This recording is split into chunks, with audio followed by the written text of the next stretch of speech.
I do to an extent think that.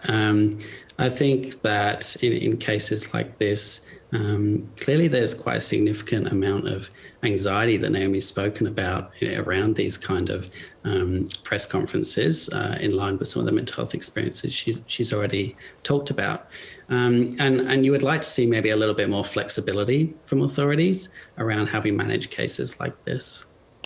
Is there an assumption that if you can handle the pressure of a grand slam in front of millions of people, well, what's doing a little bit of media?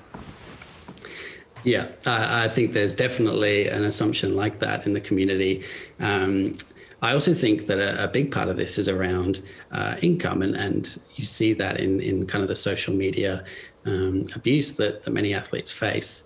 There's been a bit of a myth around mental toughness and that being maybe preventative for mental health concerns. But what we see over and over is that mental health problems in elite athletes are seen at similar, if not slightly higher rates to the general community.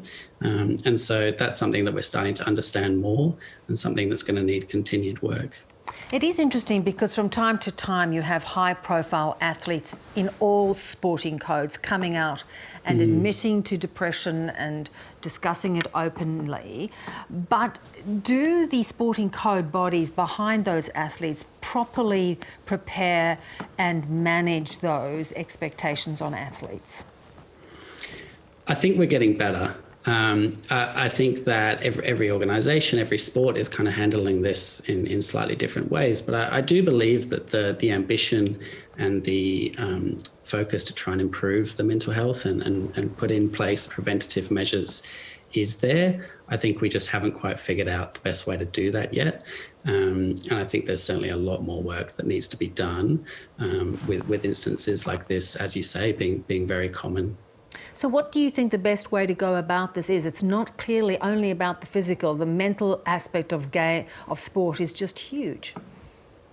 Yeah, and I think, that there's a number of things that we can be doing for every different situation. But something that I think we certainly need to work on is awareness and understanding of how to recognise symptoms of mental ill health in athletes, in support teams, in organisations, and also to start incorporating mental health professionals, psychologists within the kind of support teams that surround athletes.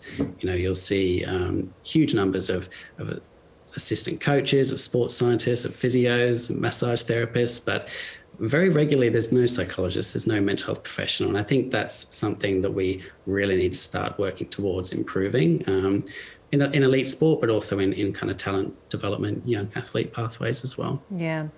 Do you, when I think back to, say, Bernard Tomic and other players, other players in other codes that get a little bit erratic in the public eye, and often there is so much, there's so much criticism of them. I mean, to me, it's just the first sign that there is something awry. Yeah, I think I don't want to speak to players that I don't know, but exactly. Yes. But I think that the kind of the media aspect of elite sport is a very interesting one. And I think that every player and every person would handle that very differently. And some people really thrive on that. Some people make good use of the media and for their branding and for all sorts of things around their career. But other players, maybe it's a bit more difficult, and we need to have a bit more understanding about how to manage that for them. Yeah, love-hate relationship. But to your point about social media, Naomi Osaka was very active on social media. Not only was she active on social media, she was got very involved in the Black Lives Matter campaign. So, I mean, do athletes or people, anyone coming through, have to be aware of the impact that social media can have on your mental health if you want to play that game?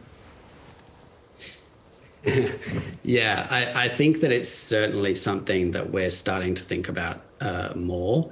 And that's something that comes up anecdotally and in some of the research around the mental health of athletes, that social media abuse is quite prevalent. We see a lot of it.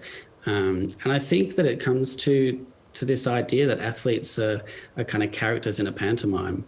You kind of see it over and over again, that people don't really see these athletes as people.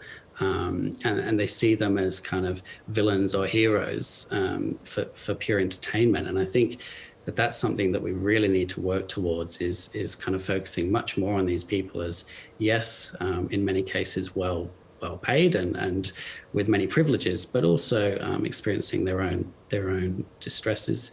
And we need to have a little bit more compassion and understanding for that. I think we have a bit of work to go there. Yeah, I think today has really focused that as an important issue. Great to talk. Thanks so much for joining us, Courtney. Thanks for having me.